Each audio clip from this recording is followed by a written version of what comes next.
लड्डू गोपाल सेवा नियम हिंदू धर्म में कृष्ण जन्माष्टमी का विशेष महत्व है। यह पर्व मुख्य रूप से भगवान श्री कृष्ण को समर्पित है। जन्माष्टमी का त्योहार भाद्रपद मास के कृष्ण पक्ष की अष्टमी तिथि के दिन मनाया जाता है। कृष्ण जन्माष्टमी के दिन लोग व्रत रखते हैं और लड्डू गोपाल की पूजा करते हैं। इस वर्ष कृष्ण जन्माष्टमी 6 सितंबर 2023 बुधवार के दिन मनाई जाएगी। भाद्रपद मास के कृष्ण पक्ष की अष्टमी को हुआ था। श्री कृष्ण का जन्म 6 सितंबर 2023 बुधवार के दिन मनाया जाएगा। जन्माष्टमी का पर्व लड्डू गोपाल को घर लाने से पहले जान लें उनकी सेवा के नियम। जन्माष्टमी का त्योहार भगवान श्री कृष्ण के जन्मोत्सव के रूप में मनाया जाता है। जन्माष्टमी पर भगवान श्री कृष्ण के बाल रूप लड्डू गोपाल की पूजा की जाती है। जन्माष्टमी के शुभ अवसर पर कई लोग भगवान श्री कृष्ण के बाल स्वरूप लड्डू गोपाल की मूर्ति को घर लाकर उनकी सेवा करते हैं। अगर आप भी इस अवसर पर लड्डू गोपाल को घर लाने का मन बना रहे हैं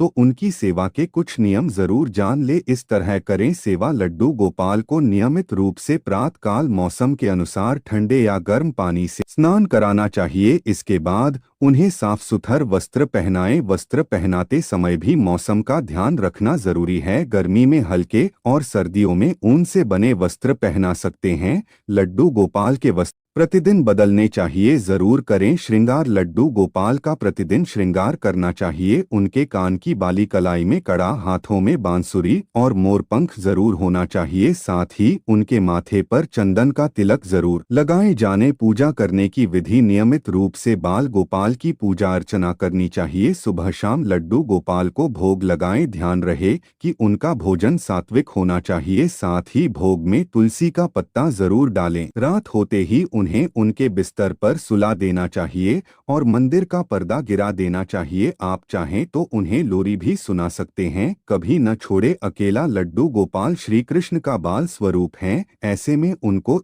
बच्चे की तरह रखना होता है। इस बात का ध्यान रखें कि लड्डू गोपाल को घर में ज्यादा समय के लिए अकेला नहीं छोड़ना चाहिए। अगर आप लंबे समय के लिए बाहर जा रहे हैं तो उन्हें भी अपने साथ लेकर जाएं। अगर ऐसा संभव न हो तो आप किसी रिश्तेदार को लड्डू गोपाल की जिम्मेदारी देकर जा सकते हैं। ब्रह्मा, विष्णु और महेश भी रुद्र के ही अंश माने गए हैं। इसलिए माना जाता है कि सिर्फ शिव का रुद्राभिषेक करने से दूसरे देवगणों की पूजा भी सिद्ध हो जाती है।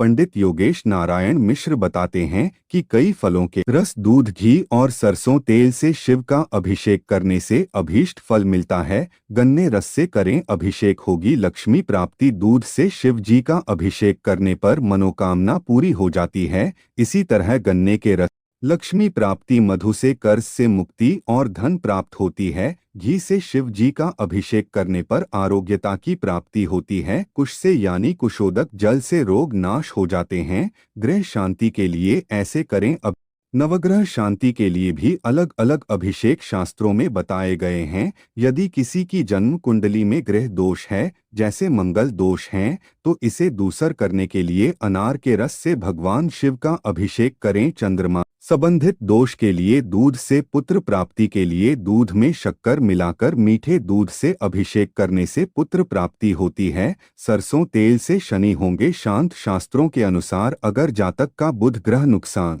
कारक है तो जल में दूबी को पीसकर जल में मिलाकर हरे जल से शिव जी का अभिषेक करना चाहिए। यदि बृहस्पति की दशा चल रही है तो केसर मिले दूध से शिव का रुद्राभिषेक करें, इससे विद्या प्राप्ति होती है। शुक्र ग्रह के दोषों को दूर करने के लिए फलों के रस को मिलाकर अभिषेक करना चाहिए। जो जातक शत्रुओं से परेशान हो या शनि से पीड़ित हो उन्हें सरसों के तेल से भगवान शिव का अभिषेक करना चाहिए। सावन के अंतिम सोमवार करें यह उपाय। भगवान शिव भोले हैं, सिर्फ स्मरण मात्र से ही वे हमारी मुश्किलें दूर कर देते हैं। लेकिन शास्त्रों में बताई गई इन विधियों से भी आप शिव की अर्चना करते हैं तो आपके कई काम आसानी से पूरे हो सकते हैं।